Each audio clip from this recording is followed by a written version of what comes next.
요한복음 2장 1절부터 11절까지 말씀을 한 목소리로 봉독하겠습니다. 사흘째 되던 날 갈릴리 가나에 혼례가 있어 어머니도 거기 계시고 예수와 그 제자들도 혼례의 청함을 받았더니 포도주가 떨어진지라 예수의 어머니가 예수에게 이르되 저들에게 포도주가 없다 하니 예수께서 이르시되 여자여 나와 무슨 상관이 있나이까 내 때가 아직 이르지 아니하였나이다. 그 어머니가 하인들에게 이르되 너에게 무슨 말씀을 하시든지 그대로 하라 하니라. 거기 유대인의 정결 예식을 따라 두세 통 드는 돌 항아리 6이 놓였는지라. 예수께서 그들에게 이르시되 항아리에 물을 채우라 하신즉 아기까지 채우니 이제는 떠서 연회장에게 갖다 주라 하심에 갖다 주었더니 연회장은 물로 된 포도주를 맛보고도 어디서 났는지 알지 못하되 물도온 하인들은 알더라. 말하되 사람마다 먼저 좋은 포도주를 내고 그대는 지금까지 좋은 포도주를 두었도다 하니라. 예수께서 이 첫 표적을 갈릴리 가나에 행하여 그의 영광을 나타내시되 제자들이 그를 믿으니라. 아멘. 할렐루야. 오늘은 요한복음 2장 1절부터 11절까지 말씀을 중심으로 가나 혼인잔치의 표적과 그 의미에 대해서 같이 말씀을 은혜를 나누도록 하겠습니다. 우리 오늘 요한복음 2장 1절부터 11절 말씀은 우리가 너무나 잘 아는 말씀이죠. 어릴 때 교회학교 찬양에 나온 것처럼 예수님이 말씀하시니 물이 변하여 포도주 되는데 찬양도 있지만 예수님이 이 공생의 가운데 첫 표적을 나타냈는데 보통 이 요한복음 2장 이 본문을 가지고 우리가 목사님들한테 이제 저도 뭐 설교를 했지만은 목사님들이 말씀을 전하는데 주로 뭐 다른 내용도 있겠지만 한 요 정도 내용에서 의미로 전하지 않나. 첫 번째 이 요한복음 2장에 1절부터 11절이 가나 혼인잔치 이 물을 포도주로 바꾼 걸 가지고 첫 번째 한번 같이 읽어보겠습니다. 예수님은 물 같은 싱거운 인생에서 포도주같이 달콤한 인생으로 우리를 변화시킨다. 이런 의미로 말씀을 전하기도 하고, 두 번째는 같이 읽겠습니다. 물에서 포도주로 바뀌는 변화는 다시 돌이킬 수 없는 화학적인 변화인 것처럼 예수님 우리를 근본적으로 변화시킨다. 그리고 세 번째 이런 내용도 말씀을 전하십니다. 가나 혼인잔치 집을 방문하신 예수님은 이 땅의 모든 가정을 축복해 주시기를 원하신다. 다른 내용도 뭐 들었을 텐데 저는 개인적으로 이 요한복음 2장 이 말씀을 가지고 이제 신방을 하고 말씀을 전할 때 저는 개인적으로 이런 의미도 이런 의미지만 제 개인적으로 자주 전했던 말씀은 뭐냐면 여기 세 가지에 들진 않지만 물도온 하인들은 알더라. 이 말씀을 많이 전했어요.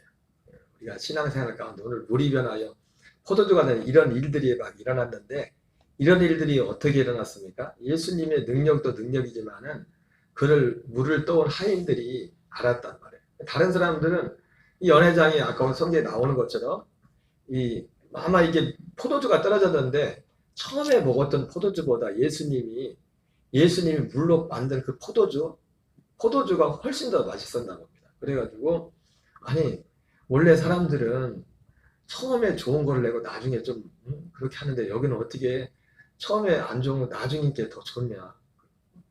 이렇게 이제 연회장이 물어보면서 연회장도 이게 어떻게 됐는지 영문을 몰라요. 근데 이 성경의 요한복음 2장에 눈에 들어오는 대목이 뭡니까? 아무도 모르지만 물 떠인 하인들만 알았더라. 우리가 사도 바울이 담에색에 갈 때 하늘에서 소리가 나서 그 아주 그냥 천지개벽하는 사자박인 그런 일들이 있었지만은 그 옆에 갔던 사람들은 듣지도 못하고 보지도 못했던 거죠. 우리가 눈에 보이지 않지만 우리 신앙생활 가운데서 똑같이 교회를 나오지만 다 하나님을 아는 것이 아니라 예수님이 처음에 이제는 이 예수님의 어머니가 예수님께 와가지고 지금 포도주가 떨어졌다 이렇게 말했더니 왜 나한테 나하고 상관없는 얘기인데 그랬더니 예수님 어머니 마리아가 그 말 예수님이 내 때가 아직 이르지 않았습니다. 나하고 무슨 상관이 있습니까? 이렇게 말하니까 대꾸도 하지 않고 무조건 하인들을 보고서 예수님이 어머니 마리아가 그러죠. 예수님이 뭐라고 말씀하는지 그대로 다 하라. 그래서 예수님도 못 이기는 척하고 또 아까는 뭐 해주지도 않을 것처럼 말씀하더만 그들에게 항아리 정결례식이라는 그 항아리에 물을 떠다가 이제는 그 항아리에 부으라고 하죠. 그리고 보고 그것을 떠서 갖다 주라고 했을 때 그때까지는 물이었는지 모르겠지만은 그거를 떠가지고 갖다 줬더니 마시는 순간에 그것이 포도주가 된 거예요. 그래서 아무도 어떤 사람도 심지어 이 연회를 주관하는 연회장조차도 이 포도주가 어떻게 생긴 걸 알지 못했지만 요한복음에서 물돈 하인들만 알다. 그래서 우리 신앙생활 가운데서도 그럼 우리가 물론 하나님을 진리의 복음 말씀으로 알게 되지만 어떻게 알게 됩니까? 물돈 하인들만 안더라 그 말씀처럼 기도해 본 사람만 믿음으로 기도해 본 사람만 그 기도의 응답을 알고 믿음으로 순종해 본 사람만 그 순종의 그 결과들을 알게 됩니다. 우리의 짧다면 짧고 길다면 긴 신앙생활 여정 가운데도 그런 일들이 얼마나 많았습니까? 그런 걸 통해서 우리가 온전하진 않지만 주님이 이런 분이구나. 주님이 정말 살아계시구나.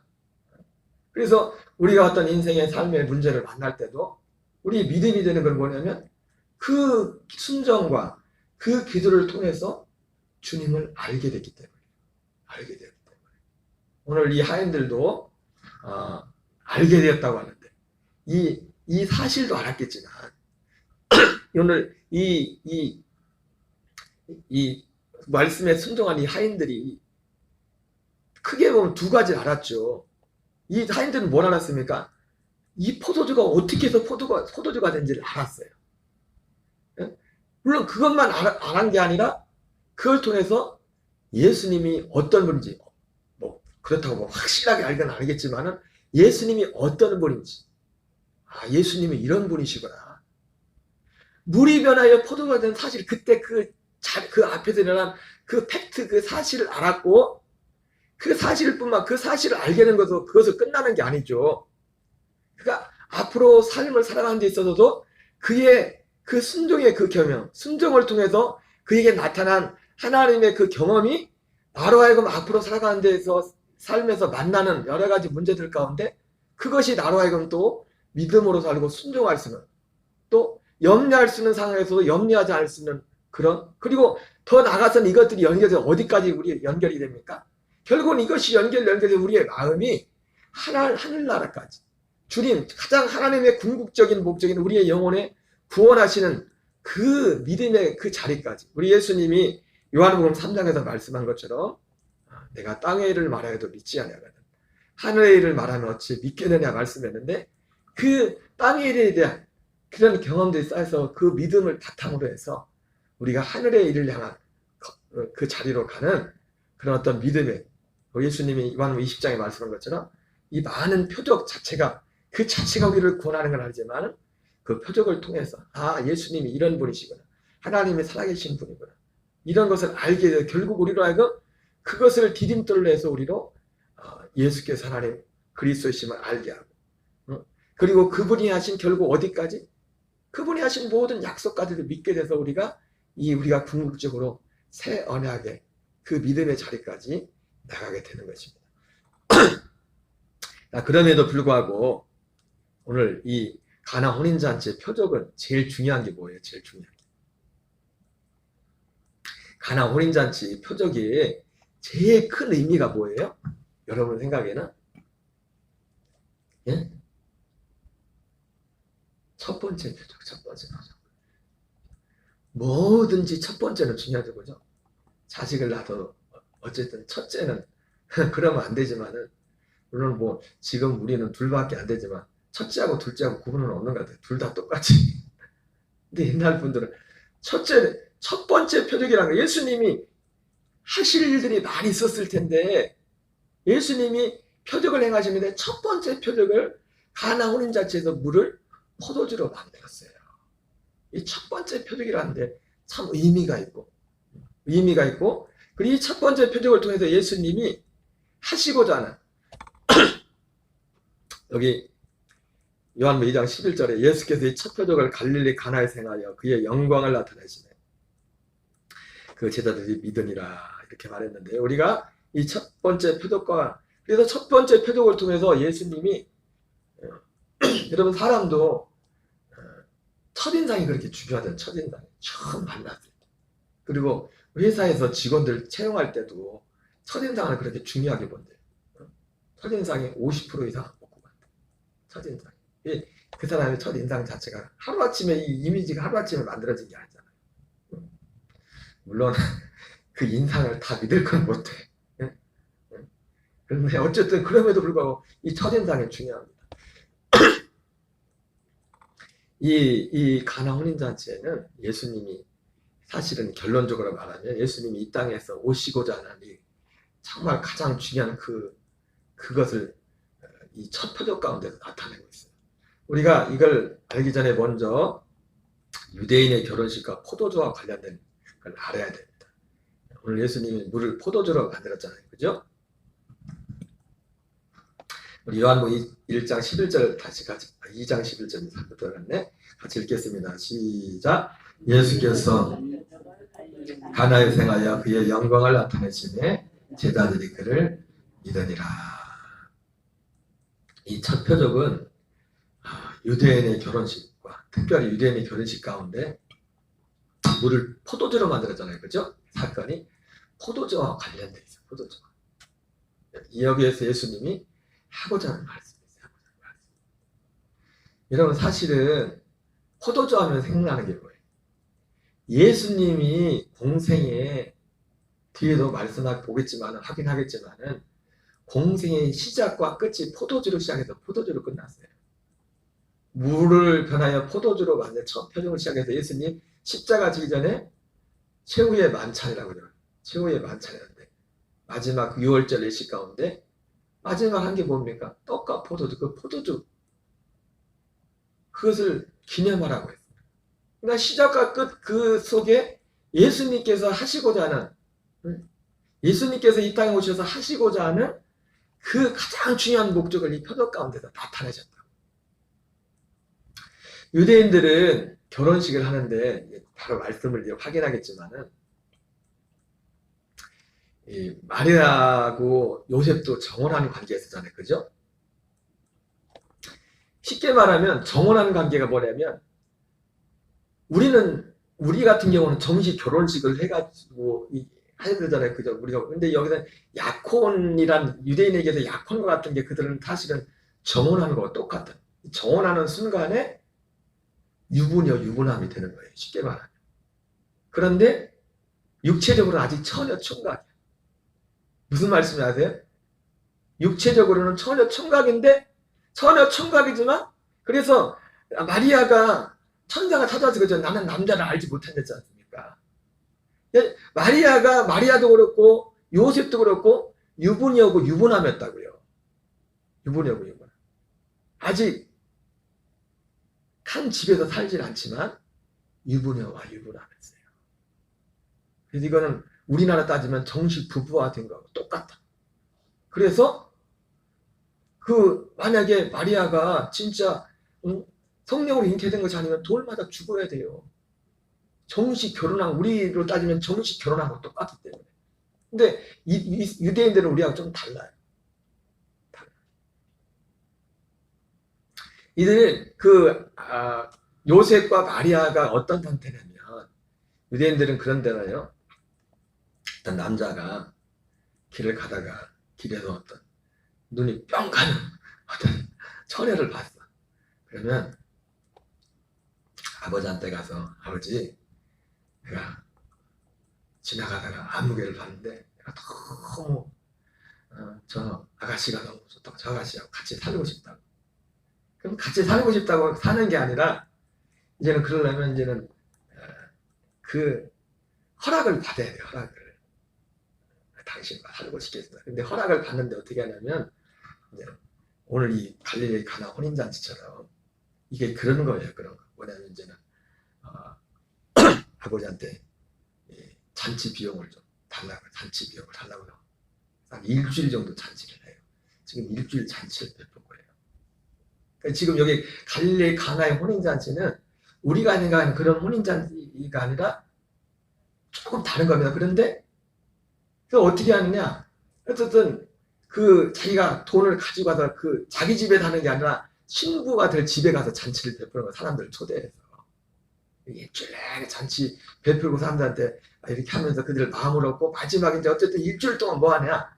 그 처갓집들 그 장인 장모님과 그리고 제일 중요한 건 장모님보다 중요한 게 누구예요? 그 처녀의 마음을 얻어야 돼요. 처녀의 마음. 그런데 이 잔치에 그러니까 지금 이 혼인 잔치가 그런 거예요. 그런 의미예요. 이따 보면 나오겠지만 성경에도 그런 내용이 나와요. 구약 성경이. 삼손이 그렇게 하거든요. 삼손이.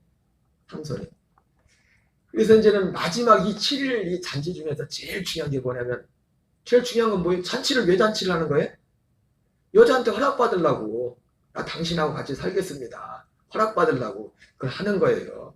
하면은 맨 마지막에 하는 7일째 다 이 잔치를 베풀고 맨 마지막에 하는 게 뭐냐면 포도주 잔을 가지고 가서 자기가 그 마음에 프로포즈하는 그 여자 앞에 딱 놓는 거예요. 그러면 이 여자가 어떻게 돼요? 내가 당신과 같이 살겠습니다 하면 그걸 마시는 거 안 마시면 어떻게 되는 거예요? 끝나버리는 거예요. 돈만 친다는 게 아닌 거예요.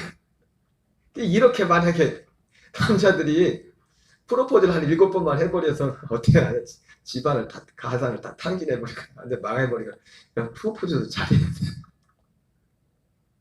그래서 그렇게 하는 겁니다. 그래가지고 이 잔치에서 포도주가 흥을 돋구기 위해서도 포도주를 마시지만은 포도주의 의미라는 것이 그런 의미예요.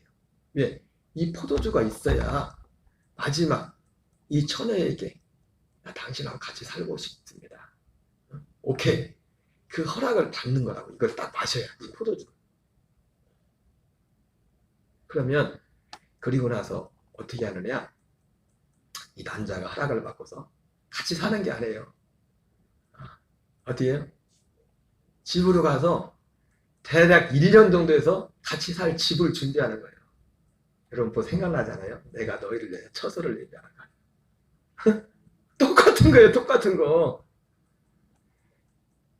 우리가 예수님의 십자가의 피를 그걸 믿고 믿으면 주님이 그걸 오케이 하면은 우리를 보통 예수님과 우리를 신랑 신부로 하잖아요. 그죠?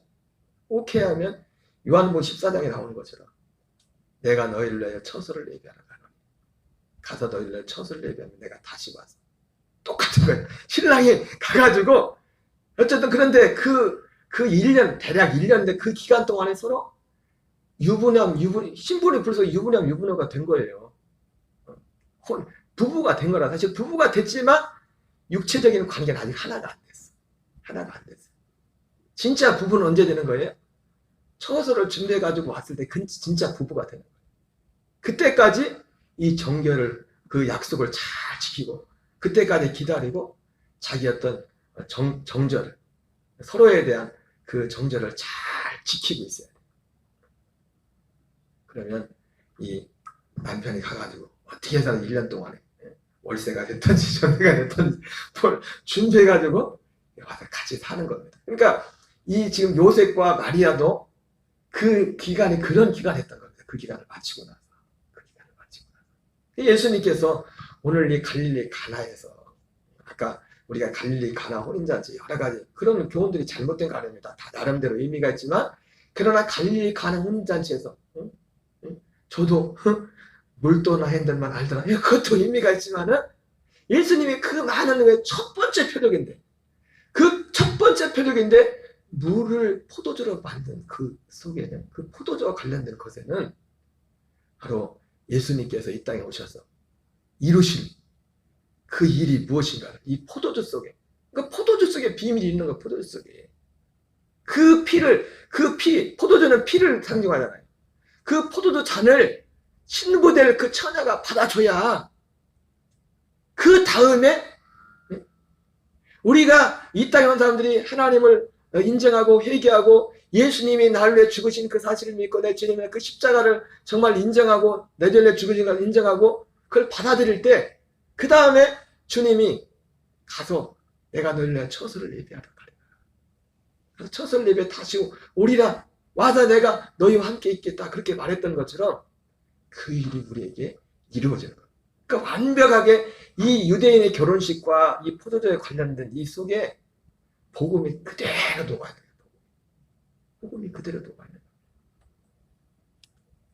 자, 우리 사사기서 14장 1절 2절을 같이 보겠습니다. 시작.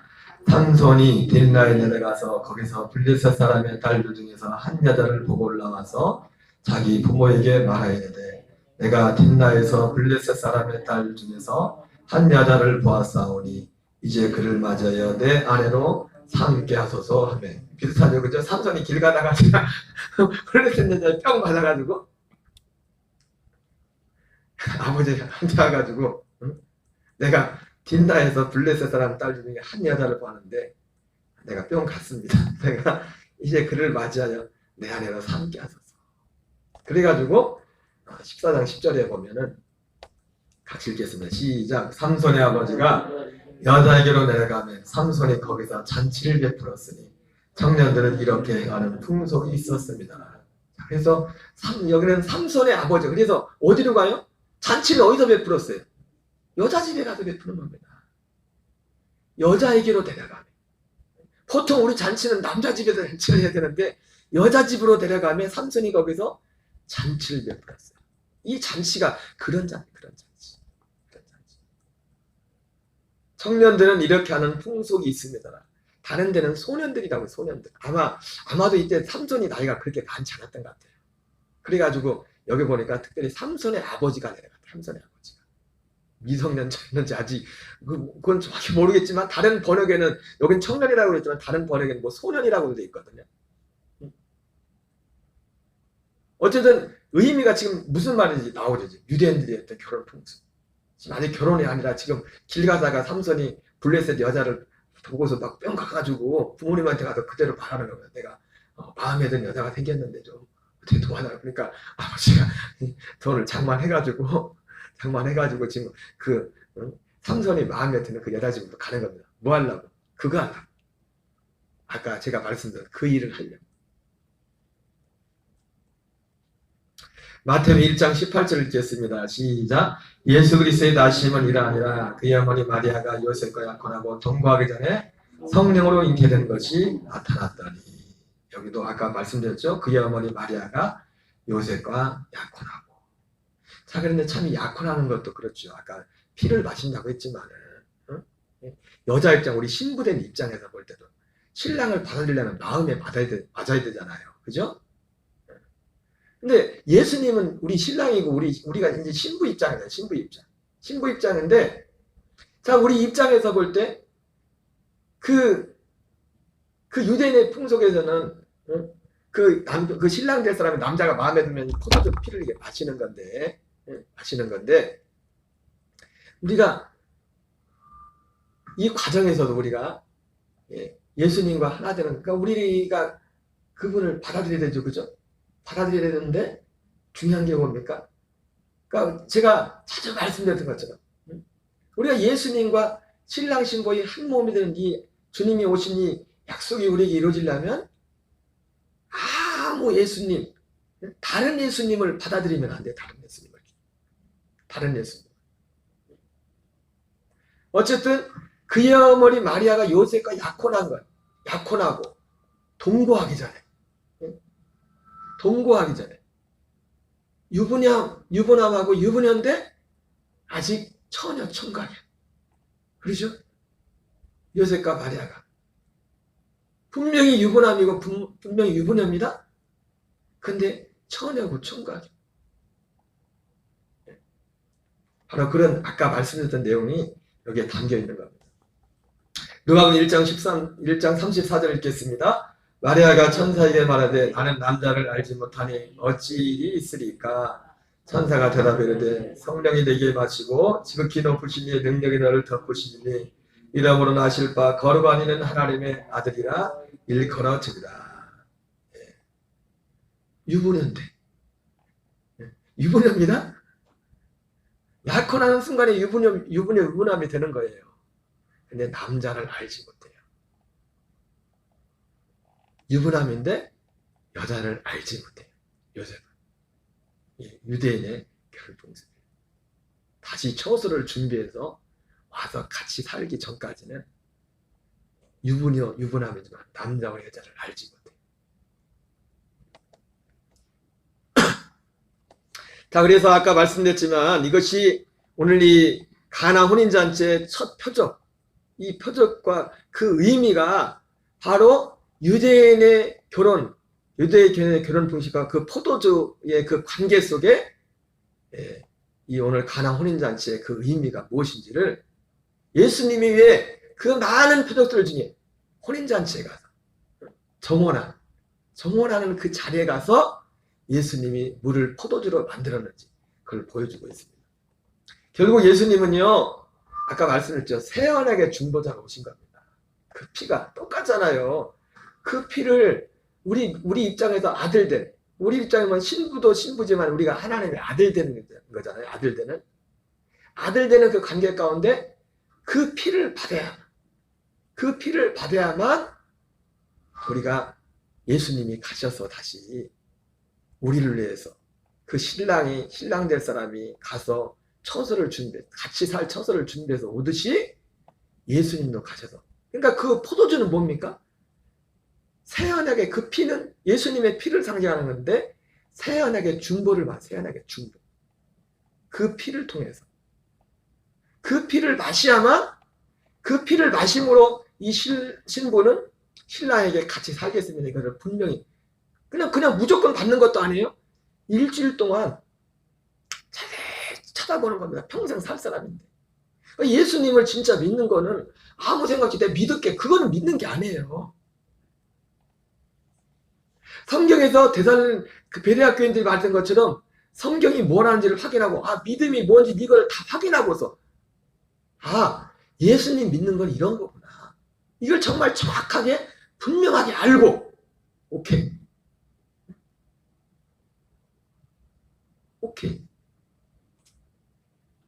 그리고 나서 그 잔을 받고 그래서 정원 관계가 성립돼요. 아무거나 믿으면 않고 오케이 하면 돼요. 하나님이 아브라함이 하나님을 믿음에 그것을 의로 여겼다 했지 않습니까? 아브라함이 아무거나 믿은 게 아니라 그 한 약속을 믿었던 거죠. 한 목적을 가진 거죠. 그 믿음을 가지고. 그러니까 그건 유대인의 풍속이지만 우리 입장에서 볼 때는 이걸 그대로 갖다 우리 입장에서 볼 때 우리가 예수님의 피를 마셨다는 건 뭡니까? 바로 그 약속을 바라보면서 그 피를 그 잔을 받는 겁니다. 그 잔. 아까 말씀드린 것처럼 성경에는 예수님이 첫 표적도 포도주에 대해서 마지막도 마태복음 26장 27절 28절 같이 읽겠습니다. 또 잔을 가지사 감사 기도하시고 그들에게 주시며 이르시되 너희가 다 이것을 마시라. 이것은 죄사함을 얻게 하려고 많은 사람을 위하여 흘리는 바 나의 피 곧 언약의 피니라. 예수님의 공생의 시작과 끝이 포도주로 시작해서 포도주로 끝냈어요. 이 사건 속에는 예수님이 왜 오셨는지, 무엇을 위해서 오셨는지 말씀해 주고 있습니다. 누가복음과 고린도 전서에서는 이것을 새 언약과 관련해서 말씀하고 있어요. 같이 읽겠습니다. 저녁 먹은 후에 잔도 그와 같이 하여 이르시되 이 잔은 내 피로 세우는 새 언약이니 곧 너희를 위하여 붓는 것이라. 고린도서 11장 25절입니다. 19에 또한 그와 같이 잔을 가지시고 이르시되 이 잔은 내 피로 세운 새 언약이니 이것을 행하여 마실 때마다 나를 기념하라 하셨으니 너희가 이 떡을 먹으며 잔을 마실 때마다 주의 죽으심을 그가 오실 때까지 전하는 것입니다. 여러분, 이 피는, 예수님의 피는 새 언약입니다. 새 언약. 그런데 여러분, 새 언약이라고 할 때 사실은 새 언약이라고 할 때 새 언약은 성경에서 두 가지를 말하고 있어요. 두 가지를. 아니, 목사님, 새 언약은 한 가지라는 걸 또 갑자기 두 가지라고 그래요? 우리가 가르친 말씀한 결국은 새 언약은 하나인데 또 새 언약에 두 가지 의미가 있다는 게 뭐냐면 첫 번째 의미는 뭐냐면 염소와 송아지 피가 아니라 염소와 송아지 피는 옛 언약이고 예수님의 피는 새 언약이고. 근데 중요한 게 뭐냐, 우리 대부분 예수 믿는 분들은 이것만 알고 있어요. 옛 언약과 새 언약이라고 할 때 새 언약을 뭘 알아요? 예수님의 피가 새 언약. 그건 맞아요. 이 짐승의 피를 굳이 지금 그래서 제가 두 가지를 말씀드린 겁니다. 짐승의 피를 자, 히브리서 9장 13절 14절 읽겠습니다. 시작. 염소와 황소의 피와 및 암송아지제를 부정한 자의 뿌리여 그 육체를 정결하여 거룩하게 하거든 영원하신 성령으로 말미암아 흠 없는 자기를 하나님께 드린 그리스도의 피가. 여러분, 모든 주석서를 보면요, 옛 언약과 새 언약은 딱 이것 가지고 말합니다. 옛 언약은 짐승의 피, 새 언약은 예수님의 피. 맞아요. 맞는 거라. 근데 문제는 뭐냐면, 그러니까 이 재물에 있어서, 재물의 차원에서 볼 때는 맞습니다. 죄를 사하는 데 있어서.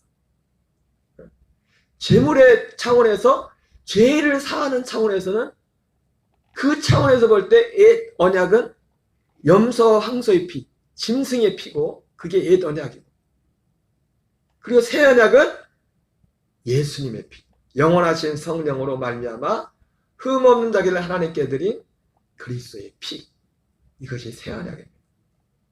그런데 예수님께서 이 땅에 오신 목적은 이것을 위한 게 아니에요. 제가 항상 말씀드렸지만 단지 예수님이 이 땅에 오신 목적이 우리를 죄를 사하고 죄에 대한 죄를 끊는데 그것에 목적이 있다면 사실은요, 이 죄를 다스리 우리의 육체 죄 짓고 죄 용서받고 이걸 다스리는데 어떻게 보면은 짐승의 제사가 더 효과적이에요. 한 두 가지 차원에서. 왜 그런지 아십니까? 죄를 지면 제사 질 때가 돈이 들잖아요. 돈에 사람들이 얼마나 민감합니까? 그죠? 그게 안 그래요. 죄 질 때마다 생각해 보세요. 예수 안 믿는 사람 둘째, 우리가 유대인이라고 칩시다. 유대인이라고 쳤을 때, 옛 언약으로 이 죄 사함을 하는 부분에 있어서 어떤 면에서 보면 죄 용서받고 죄를 멀리 하는 데 있어서는 어떻게 보면 짐승을 잡는 게 더 효과적이에요.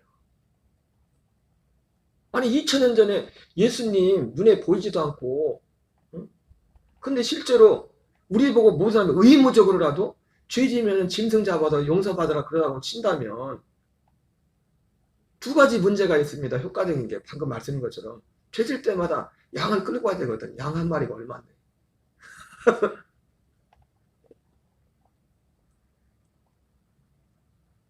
두 번째는요, 우리 전에 누구야? 목사님 성함이 생각이 안 났는데,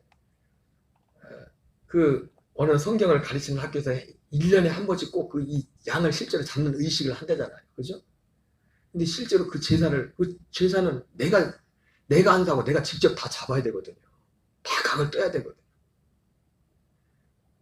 저는 짐승을 한 번도 잡아본 적이 없어요. 근데 닭 한 마리 잡다가도 제가 큰아버님 집에서 옛날에 어린애 갔을 때 닭 잡는 것도 목을 잘못 비틀어가지고 근데 그걸 사람들이 이게 트라우마가 짐승 한번 실수 잡고 나면 트라우마도 그렇고 이 죄에 대해서 이게 피부로 느껴지거든요. 그것이 저 양이 나를 왜 죽었구나.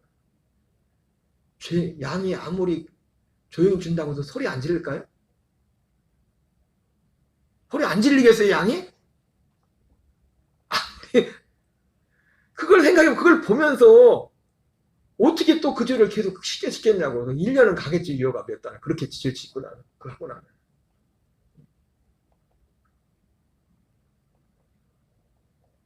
예수님은 보이지도 않는데, 뭐 2000년 전에 십자가에서 죽으셨다는데 뭘. 물론 성령으로 말미암아 역사하면 그보다 더 효과되겠죠. 그러나 어떻게 보면 죄의 사함만이 목적이라면 예수님 안 죽으셔야 됩니다. 좀 번거롭지만 짐승 잡으면 돼. 그 피로. 어쨌든 새 언약은 짐승의 피가 아니라 예수님의 피가 새 언약입니다. 맞아요. 근데 진짜 새 언약은 뭐예요? 예수님의 새 언약이 예수님의 피를 흘린 목적은 뭡니까? 진짜 새 언약을 이루기 위해서 피를 흘린 거예요. 진짜 새 언약. 근데 우리가 오늘날 많은 분들이 심지어 모든 주석에는 다 이렇게 돼 있어요.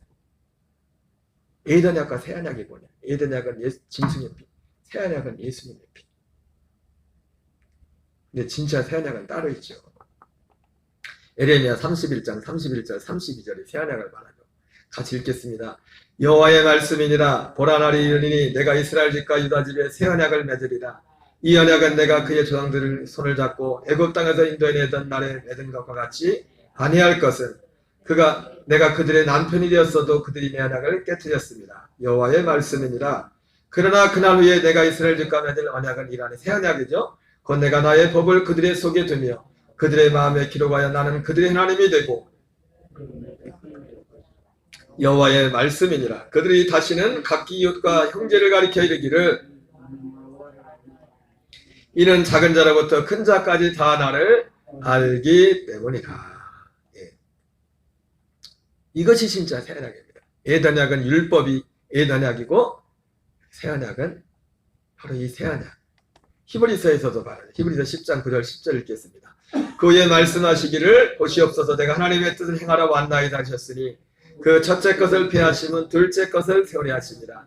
이 뜻을 따라 예수 그리스도의 몸을 단번에 들이심으로 말미암아 우리가 거룩함을 얻었노라.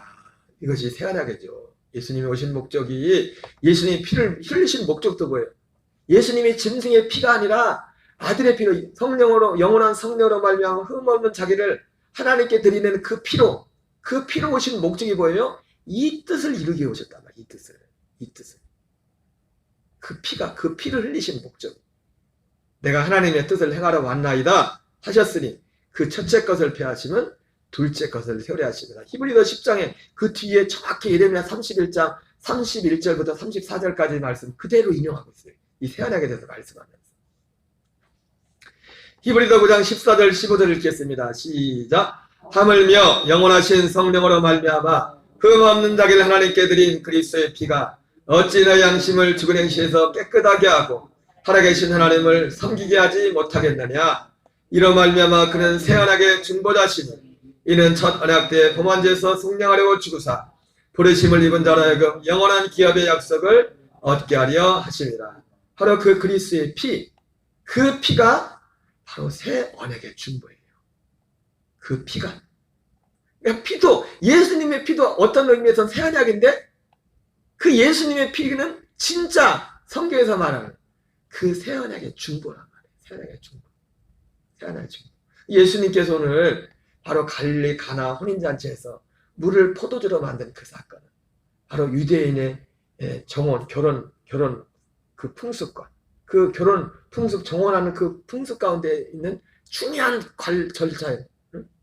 그 부부가 이 포도주가 없으면 포도주가 반드시 있어야 돼. 이 예식을 하려면. 그리고 이 포도주를 반드시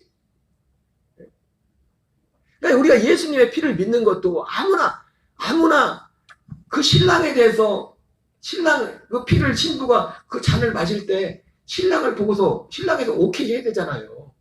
그러니까 우리가 예수님의 피를 누가 예수님의 피를 마실 수 있습니까? 성경에서 말하는 예수 그리스도가 어떤 분이신지 그분과 나의 관계가 어떤 관계가 되어야 되는지 이것을 아는 사람만 진정한 의미에서 그 피를 받을 수 있는 겁니다. 그걸 모르고 그것을 뭐라 합니까?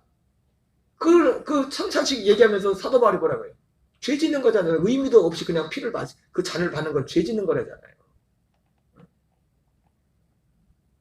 태연하게 중보자로 오신 이 예수님, 우리의 옛사람을 십자가에 못 박고 우리의 육신의 동역 안목의 일생장하는 뒤로 하고 하나님의 아들로 살고자 하는 그 갈망, 내가 이렇게 살고 싶어. 하나님이 요구하는 게, 예수님이 요구하는 게 그거거든요. 그 마음에 안 들으면 그 잔을 받으면 안 돼요. 아니, 그 마음에 안 들면서도 그 잔을 받으면 그게 주님께 범죄하는 거 됐을 거예요. 왜? 예수님의 피는 그것을 위해서 왔거든요. 신부가 그 피를, 그 포도주를 마실 때는 그 남편의 그걸 다 내가 받아들이겠다고 하면서 그 잔을 마시는 거거든요. 둘이 만나가지고, 아이고, 내가 몰랐네? 그러면 그게 안 됩니다. 보통 문제가 아닙니다. 분명히 나오죠? 영원하신 성령으로 말미암아 흠없는 하나님께 드린 그리스도의 그 피가 새 언약의 중보자라. 그 피를 일러오신 그 예수님은 새 언약의 중보자라. 그 예수님이 오늘 갈릴리 가나 혼인잔치에서 예수님이 이 표적을 통해서 예수님 자신이 왜 이 땅에 오셨는지를, 물론 사람들은 몰랐겠죠. 뭔 의미인가 정확히 몰랐겠죠. 나중에 알았겠죠. 나중에. 요한복음 14장 1절 3절을 읽겠습니다. 그래서 신랑은 새하나게 중보자라서 이제 피를 그를 인정하는 할례 후에, 여러분 그렇잖아요. 할례 후에 아브라함이 할례를 받은 후에 할례 후에 뭐라고 합니까? 내가 내는 약속의 말씀은 이것이니 내는 이맘때 내가 다시 돌아오리니. 신부 기다려 1년만 기다려. 가서 다시 올 테니까 잘 따는 팔지 말고 잘 기다리고 있어. 똑같죠, 그죠? 처소를 정원한 후에 처소를 준비한다. 같이 살 집이 되어서 예수님이 같이 우리의 영과 같이 살 집을 되어서 그리스도의 몸으로 다시 오시잖아요. 처소를 준비해서. 같이 있습니다. 너희는 마음에 근심하지 말라. 하나님을 믿으니 또 나를 믿으라. 내 아버지 집에 갈 곳이 많도다. 그렇지 않으면 너희에게 일렀으리라. 내가 너희를 위하여 거처를 예비하러 가노니 가서 너희를 위하여 거처를 예비하면 내가 다시 와서 너희를 내게로 영접하여 나 있는 곳에 너희도 있게 하리라. 이때부터 같이 사는 거야. 한 몸이 되는 거야. 하나가 되는 거야. 한 생명이 되는 거야. 하나 읽고 마치겠습니다. 히브리서 9장 28절. 이와 같이 그리스도도 많은 사람의 죄를 담당하시려고 구원에 이르기 위하여 죄와 상관없이 자기를 바라는 자들에게 두 번째 나타나십니다. 아멘. 이 두 번째 나타난다는 게 뭐예요? 똑같잖아요. 네? 죄와 상관없이 지금 그 잔을 받고 나는 그 신부될 그 여인이 잔을 받고 나는 내가 다시 올게. 다시. 죄와 상관없이. 이젠 왜 오는 거예요? 같이 살라고. 처음에 왔을 때는 죄 때문에 왔어요. 죄 때문에. 육체로 왔을 때는. 두 번째 올 때는요. 영으로 지금 같이 살려고.